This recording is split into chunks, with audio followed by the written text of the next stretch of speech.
Bonsoir, président Chapelet. Bonsoir, mon frère. Mes condoléances. Merci. Bonsoir, mon frère. Bonsoir. Voilà, mais il y a pas si pour perdre papa parce que biso to perdre papa, bakufa et biso bandeko na le fallait to assister au et puis bandeko balandako de partout bazaki informé d'abord dilobano ya liboso ni noko ebisa ba. Likambo malonga le béate ezaka kiza passi pour perdre être cher pour akufia za papa la biologique donc voilà. Et puis Akoufa depuis le 19, donc on sali un mois pour te bimisa corps et juste assez que tu commis na suka au bimisa donc babi baninga malamu baïba bango la tango passe. Voilà. La tango ya ba fête na banini ya rande mususu na fête de ba pesa muto invitation mais na matanga te mutasa ila la volonté na ye ni na ina landa muto na vana ina donc na moi sans souana donc nous on le besoin te bino mo bomo na rande ni le cas. Souci comme il a tout enterré et les cas et puis voilà tout est dans mon souci. Mais moi question moi on a retour nayo papa Belaki moi ezoli moi mikolo. Papa Beli 7 mois mobimba malade, 7 mois mobimba papa Beli ezaki facilité et puis na robela na ye kokota hôpital kobima kokota kobima pendant 7 mois mais il reprenait précipiter liwana ye ils a beaucoup plus mambo grade. Il y a un certain nombre de généraux tango ba lancer ba liste ba manini yeke avec ba tanga ba combo ye comme les a quitté et en étant déjà malade et ye comme mail sous kara même jour wana ya nini wana et ça là bougie akota boy wa ko bango te yo bango et ça là que à pika crise na 2h du matin ti memi après 2 semaines après je crois bien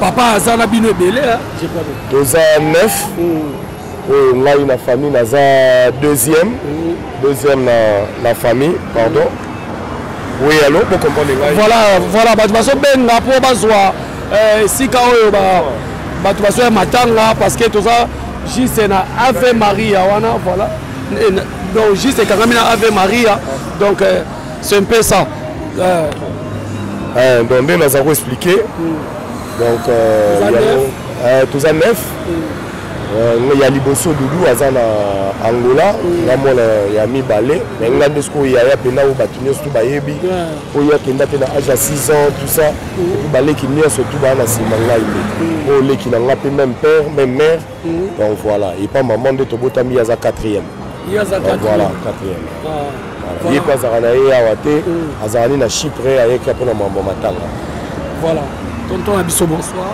bonsoir na comme on a Algérie comme étox là on a Trinity voilà la 4e ligne et autre chose voilà donc on est assister à l'Ivoire pour perdre papa na ebi pas sur ça là quand même un mot na bateau ba kolanda on a ba ndeko pe bazala msu ya yo place outil c'est ça mutu oyeba né na sentir ah ezaka o akufela akufeli être mort tout près né ka ungani na autour de Belgique mutu oyeba passer nango eza bateau ba la nango ba kufela déjà papa tout maman ça fait très mal très mal mais à partir de musika to lele déjà to ba été photoyer à sous to zonga lisusu pour le moment to lela et permettre que non tous là parce que on est une grande famille c'est un peu ça voilà merci beaucoup voilà merci beaucoup Migra Malunzi je crois bien to kotika président Chapelet moi programme à Moukié après awa to za veille mortuaire lobby rozala ndenge ni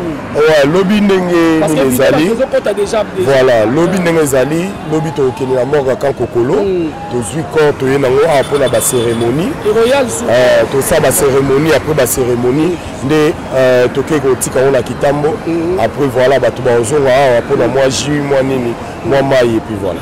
Voilà, merci beaucoup de accompagner. Merci beaucoup. Voilà, merci beaucoup Miga Malunzi. Je crois bien papa Jean-René. Voilà.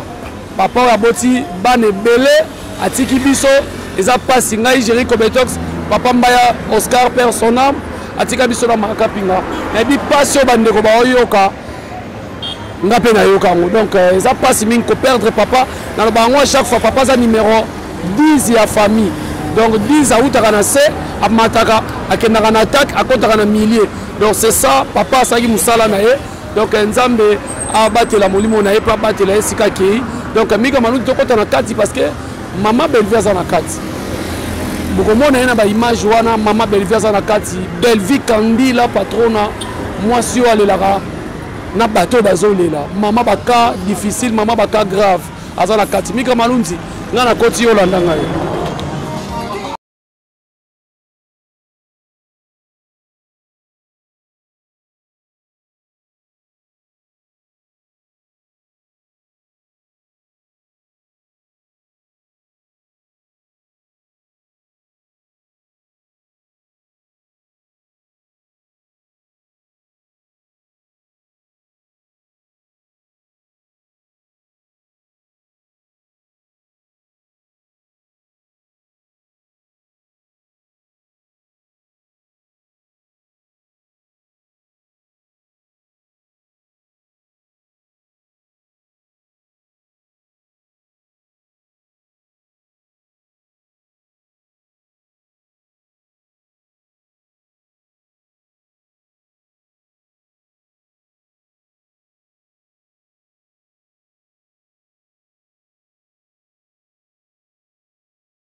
Thank you.